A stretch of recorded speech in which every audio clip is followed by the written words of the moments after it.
गुरु प्यारे सात संगत जी, राधा स्वामी जी।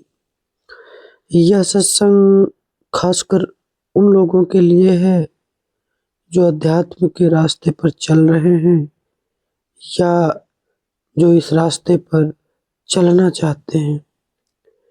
सबसे पहली बात आती है भाड़ा या शरण। अगर हम गुरु की शरण में जाते हैं तो हमें यह समझना लेना बहुत जरूरी है कि भाड़ा या शरण होता क्या है। तो आज के सत्संग में हम लोग भाड़ा या शरण के विषय में वार्तालाप करेंगे। दरअसल भाड़ा है क्या? अगर साधारण अर्थों में तो मन को अच्छा लगना, पसंद आना, परंतु अगर कुछ और साथ न जोड़ा जाए तो विशेष अर्थ में प्रयुक्त किए जाने के कारण इसे प्रभु की रजा, सतगुरु की रजा भी समझा जा सकता है। हमें खुद को किसी घटना या स्थिति के अच्छा या बुरा लगने का क्या महत्व है? कुछ भी नहीं। क्यों? क्योंकि हमारी पसंद या नापसंद का निर्णय हमारा मन करता है और यह मन का निर्णय कभी भी विश्वसनीय नहीं हो सकता है भाई। अगर कोई व्यक्ति अफीम खाता हो, मान लो, या शराब पीने का आदी हो, तो उसकी राय पर अधिक विचार नहीं करना चाहिए। कह देते हैं कि छोड़ो, यह तो अफीमची है, शराबी है, नशेड़ी है, अमली है, पर इधर मन में तो अनेक बुराइयां हैं जो पिछले जन्मों के संस्कारों के द्वारा खूब पक्की और दृढ़ कर दी गई है। सो मन के कहने और सुझाने का क्या विश्वास किया जा सकता है? मन को परामर्श और राय देने वाली हमारी बुद्धि खुद यह कच्ची है, अधूरी है। उसे अपने पैरों से परे कुछ भी नहीं दिखाई देता। प्यारों, विचार करो कि सतगुरु हमें क्या देना चाहते हैं, वो हमको क्या समझाना चाहते हैं। जब हम उनकी शरण में चले गए हैं तो क्यों देरी कर रहे हैं? भजन सिमरन क्यों नहीं करते? हमारा एक सवाल बनना चाहिए अपने आप से। अगर हम सतगुरु के भाड़े में हैं, शरण में हैं, तो भजन क्यों नहीं करते? वाणी में आता है, तेरा भाड़ा मीठा लागे। हम इंसान इस जिंदगी में अच्छा दिखने के लिए पता नहीं क्या क्या नहीं करते। ओहदे, कुर्सियां हासिल कर लेते हैं, लेकिन भाड़ा और शरण जो है, सतगुरु हमें इस जिंदगी में जैसे रखता है या जैसे वह रखना चाहता है, उसे स्वीकार कर लेना चाहिए। अगर वह अच्छे संसाधन देता है तो हमें अपने सीने को इतना भी चौड़ा नहीं कर लेना चाहिए कि हम उस मालिक को ही भूल जाए। अगर वह गरीब बनकर रखना चाहता है तो उसकी मर्जी, अमीर बनकर रखना चाहता है तो उसकी मर्जी। हम विचार करें। हमारा अपने आप से एक सवाल बनना चाहिए कि हम किसी काम के लिए जाते हैं, पर मार्ग में किसी रुकावट के कारण गाड़ी हम नहीं पकड़ पाते। हम कुढ़ने लगते हैं अपने आप में, हाय हाय, हमारा तो इस तरह 500 का या 1000 का नुकसान हो गया। बाद में पता चलता है कि 2 स्टेशन के बाद गाड़ी दुर्घटनाग्रस्त हो गई है और परिणाम स्वरूप 400 यात्रियों की मृत्यु हो गई है। अगर हम समय पर स्टेशन पहुंच जाते तो मरने वाले 400 जीवों में एक हमारा भी नाम होना क्या संभव नहीं था? जिंदगी को समझो। अच्छा विचार करो, किसी स्त्री की शादी हुए 10 वर्ष बीत गए, पर तब भी उसकी गोद खाली है। वह शहर शहर वैद्यों और डॉक्टरों के पास जाती है, कई प्रकार के व्रत रखती है, दोनों हाथों दान भी देती है, अनेक जंत्र तंत्र जादू टोने और ताबीजों का सहारा भी लेती है। दूर व निकट के तीर्थ स्थानों पर जाती है, भ्रमण करती है, वहां स्नान भी करती है।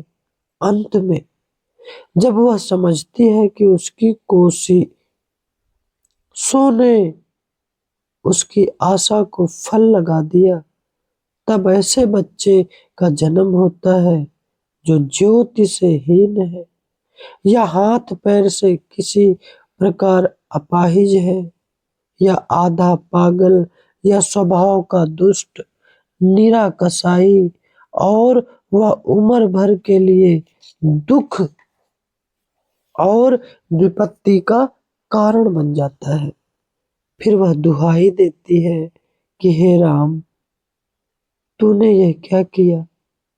इससे तो मैं बाज ही लाख गुना अच्छी थी। यह सब रोज होता है, हर एक के साथ किसी न किसी रूप में होता है। हम सब एक ही समान मानवीय कमजोरी होने के शिकार हैं। 4 पैसे कमा लिए जाए, कोई धन संपत्ति हाथ आ जाए, तो हम विश्वास कर लेते हैं कि यह हमारी निजी मेहनत है और सूझबूझ का फल है। अगर कहीं घाटा हो जाए, कोई संपत्ति खो बैठे, तो परमेश्वर को दोष देते हैं। वह बहुत बड़ा निर्दयी है, बहुत बड़ा, अत्यंत कठोर है।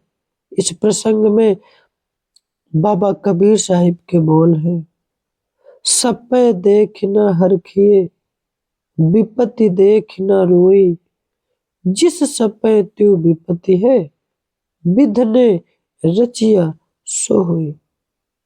दूसरी जगह पर कहते हैं, कोई तो तन मन दुखी, कोई चित्त उदास, एक एक दुख सबन को, सुखी संत का दास।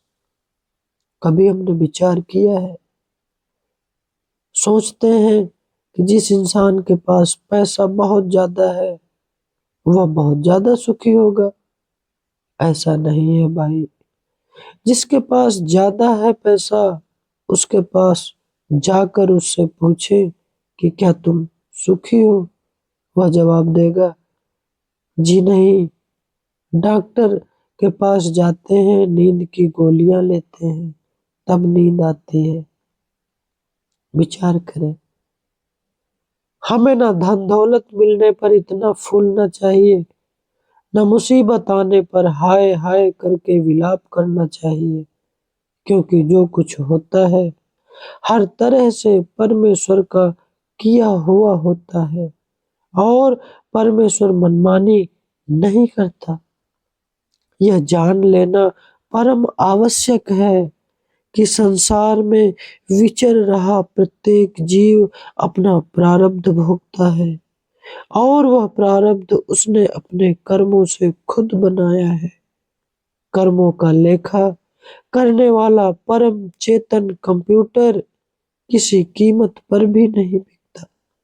वह भूल नहीं करता, धोखा नहीं खाता, और जो भाग्य की रेखाएं वह खींचता है वे बालू रेत पर नहीं खींची जाती, कच्चे पत्थर पर भी नहीं खींची जाती, बल्कि वज्र की तख्ती पर खींची जाती हैं और वो किसी के मिटाने से नहीं मिटती।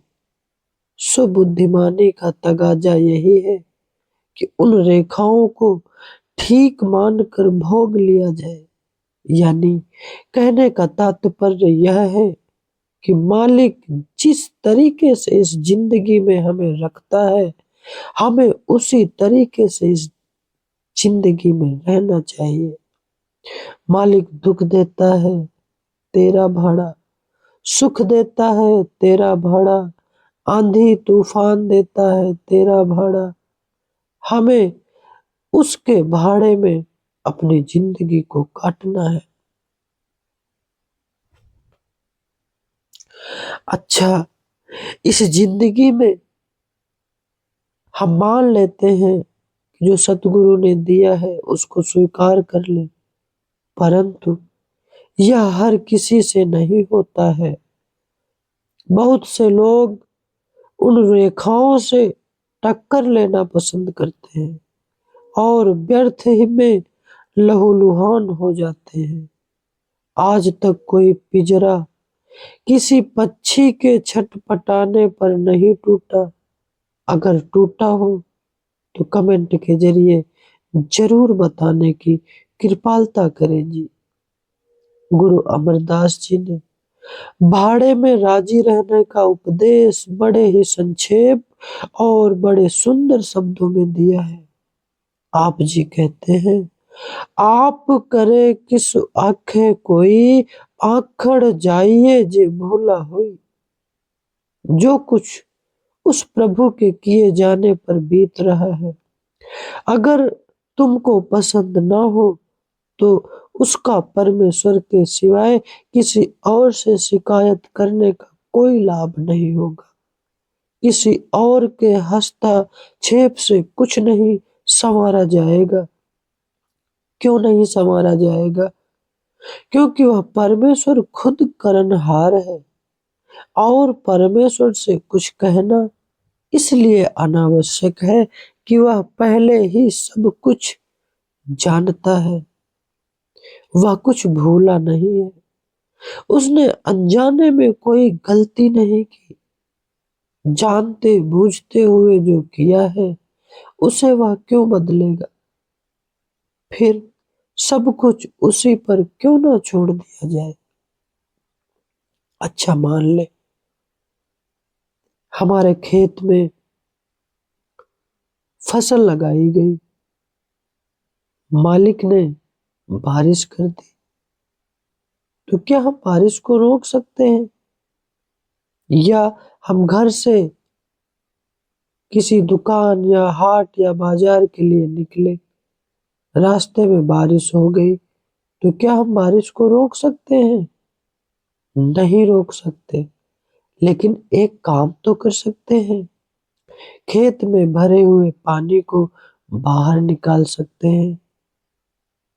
बारिश हो रही है, बाजार जा रहे हैं, भीगने से बचने के लिए हम छतरी का सहारा ले सकते हैं। लेकिन हम बदल कुछ भी नहीं सकते। क्यों नहीं बदल सकते? क्योंकि यह मालिक ने स्वयं बनाया है। भाड़े के संबंध में या शरण के संबंध में हमें क्या दृष्टिकोण अपनाना चाहिए, इस विषय पर गुरु नानक साहिब से अच्छा मार्गदर्शन कौन करेगा? आप जी फरमाते हैं, मरने की चिंता नहीं, जीवन की नहीं आस, तू सरब जिया प्रतिपाल है, लेखे सास गिरास। सुख में या दुख में हमें कुल कितने सांस लेने हैं और अच्छे या बुरे कुल कितने ग्रास अपने मुंह में डालने हैं, यह पहले से ही निश्चित हो चुका है।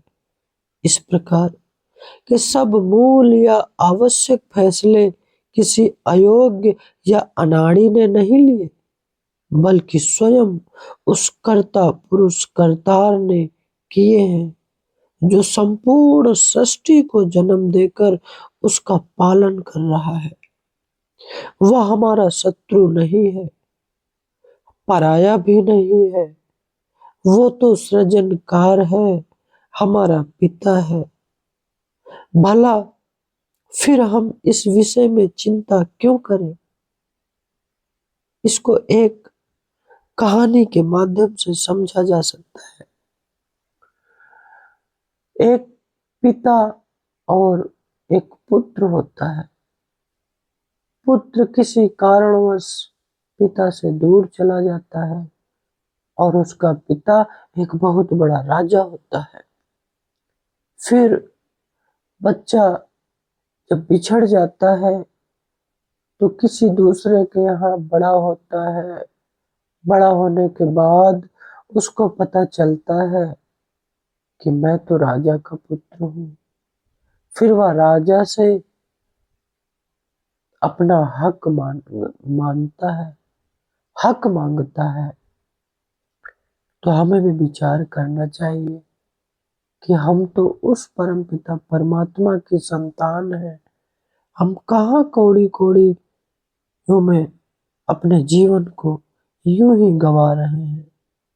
जो कुछ परमेश्वर ने निश्चित किया है, अगर वह हर हालत में होना है तो टलेगा थोड़ी ना। परंतु जो बुद्धिमान लोग होते हैं उसे कहेंगे जो इस अटल का स्वागत करके सह ले, या उसे जो बेकार की शिकायतें करने में व्यस्त रहे। गुरु अर्जुन साहिब जी फरमाते हैं, रूपवंत सो चतुर सियाणा, जिन जिन मानिया प्रभ का भाड़ा। वास्तव में भाड़ा मानना गीदड़ के गड्ढे में गिरने वाली बात नहीं। क्यों? क्योंकि उसमें से निकला न जा रहा हो तो कह दिया आज यही ठहरने की मौज है।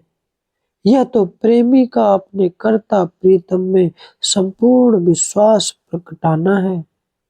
अगर माता फोड़े फुंसी निकलने पर अपने बच्चे को चिरायता का कड़वा घोल पिलाती है तो बच्चे के मन में सखियां का ख्याल नहीं आता, किसी हानि का डर नहीं उठता।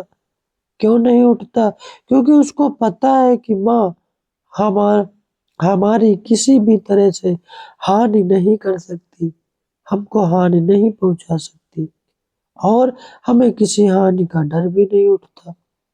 जब सब कुछ उसका किया हो रहा है तो भाई हम क्यों घबराएं? तेरा कीता होएता काहे डर पिए। जब हमारी जिंदगी को वह कुल मालिक चला रहा है तो हम क्यों अनावश्यक सोच में डूबे रहते हैं? ये होगा, वो होगा, कैसे होगा। जब उस कुल मालिक ने यहाँ भेजा है तो हमारे लिए वह कुछ ना कुछ बनाकर भी तो भेजा होगा। खाने के का प्रबंध कैसे करना है, उसका प्रबंध तो उसने बनाया ही होगा। क्यों नहीं? नामदेव जी प्रभु से कहते हैं, अगर तू कभी मुझे हुकूमत की बागडोर सौंप दे तो इसमें मेरी कोई कारीगरी नहीं होगी, और अगर भिखारी का कटोरा पकड़ा दे तो उससे मेरा कुछ छिन नहीं जाएगा। यही विचार गुरु अर्जुन साहिब जी प्रकट करते हुए कहते हैं, अगर तू राजगद्दी पर बैठा दे मुझे तो तब भी तो तेरा ही सेवक रहना है। अगर घसियारा बना दे तो भी शिकायत करने के लिए होठ नहीं खोलूंगा। गुरु अमरदास जी महाराज जी कहते हैं कि प्रभु के दिए हुए सुख और दुख दोनों एक समान हैं। उन्हें तो दोनों हालतों में मालिक के शुक्राने में ही लगे रहना चाहिए। सुखी रखा जाए तो भी, दुख भोगने पड़े तो भी। क्यों? क्योंकि दुख सपना सुख बुलबुला दोनों एक समान, दोनों बीतन दीजिए जो भेजे भगवान। इस प्रकार भाड़ा मानने, रजा में राजी रहने की अवस्था बड़ी ऊंची आत्मिक अवस्था होती है। इसे प्राप्त कर लेने वाला सहज ही परम पद का अधिकारी बन जाता है। इसलिए हमको भी चाहिए अपनी जिंदगी में जिन लोगों को नाम की बख्शिश हो गई है, अपने गुरु पर पूर्ण विश्वास रखते हुए नाम सुमिरन तथा शब्द अभ्यास का उद्देश्य प्रभु प्राप्ति होना चाहिए। उसकी रजा या मौज में परिवर्तन करना नहीं। हमें दिन ब दिन अपने भजन को बढ़ाते ही रहना है। सत्संग जी, राधा स्वामी जी, अगले वीडियो में फिर मिलेंगे। तब तक के लिए आप सब लोगों को मेरी तरफ से दिल से राधा स्वामी।